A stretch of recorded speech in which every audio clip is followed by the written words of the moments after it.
அஸ்ஸலாமு அலைக்கும் friends, welcome to அழகான சமையலறை. இன்றைக்கி நம்ம வெண்டைக்காயை வச்சு சூப்பரான டிஷ் செய்ய போகிறோம் ஃப்ரெண்ட்ஸ். அதுக்கு முன்னாடி நம்ம சேனல் அழகான சமையலறையை இன்னும் நீங்கள் சப்ஸ்கிரைப் பண்ணலைன்னா சப்ஸ்கிரைப் பண்ணிக்கோங்க.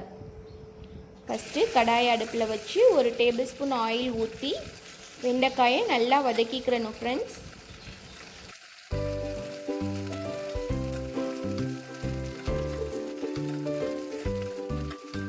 வெண்டைக்காய் கலர் சேஞ்ச் ஆகிற வரையும் வதக்கணும் ஃப்ரெண்ட்ஸ். நல்லா வதக்குனாதான் ஃப்ரெண்ட்ஸ் அந்த வழவழப்பு தன்மை இருக்காது.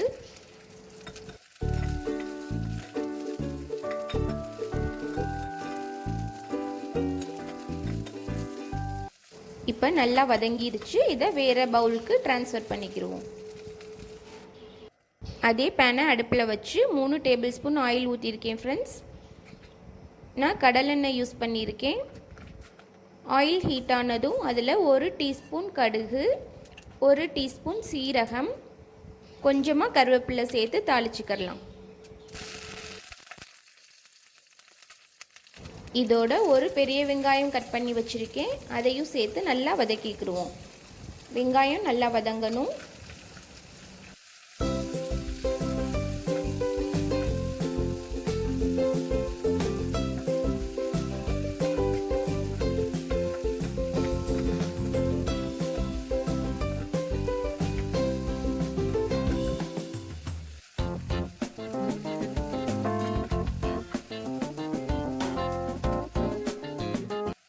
வெங்காயம் இந்த அளவுக்கு வதங்கினதுக்கப்புறம் 1 தக்காளி கட் பண்ணி வச்சுருக்கேன், அதையும் சேர்த்து நல்லா வதக்கிக்கிடுவோம்.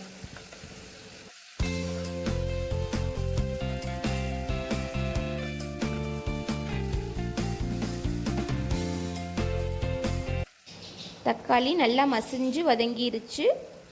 அதுக்கப்புறம் 1/4 டேபிள் ஸ்பூன் மஞ்சள் தூள், 1/2 டேபிள் ஸ்பூன் மிளகாய் தூள் சேர்த்துருக்கேன் ஃப்ரெண்ட்ஸ். உங்களுக்கு காரம் எந்த அளவு தேவையோ அந்தளவு சேர்த்துக்கங்க. எல்லாத்தையும் சேர்த்து மிக்ஸ் பண்ணி ஒரு 2 நிமிஷம் நல்லா வதக்கிக்கலாம்.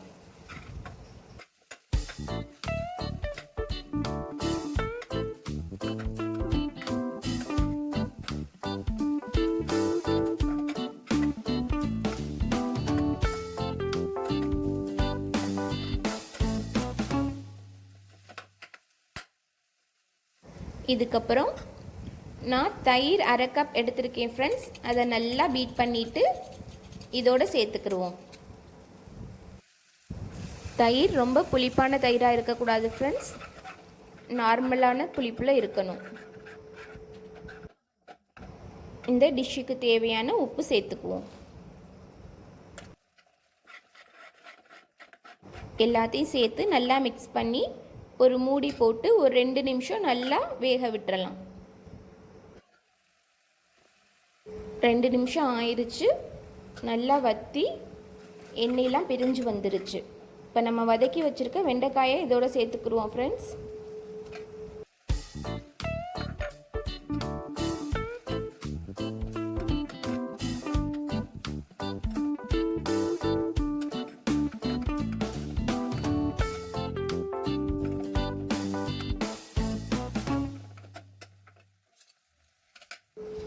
வெண்டைக்காயை சேர்த்து ஒரு 2 நிமிஷம் வதக்குனதுக்கப்புறம் ஒரு 1/2 கப் தண்ணி சேர்த்து மூடி போட்டு மூடி ஒரு 5 நிமிஷம் நல்லா வேக வச்சிடலாம் ஃப்ரெண்ட்ஸ்.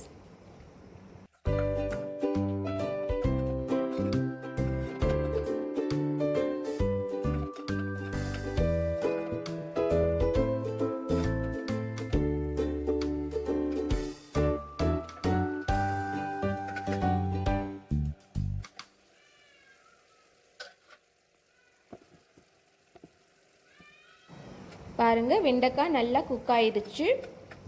இதுக்கப்புறம் நான் வேர்க்கடலையை கிரைண்ட் பண்ணி வச்சுருக்கேன், அதிலிருந்து ஒரு 2 டேபிள் ஸ்பூன் இதில் சேர்த்துக்குருவோம். இதே மாதிரி நீங்களும் செஞ்சு பாருங்கள் ஃப்ரெண்ட்ஸ், ரொம்பவே டேஸ்ட்டாக இருக்கும்.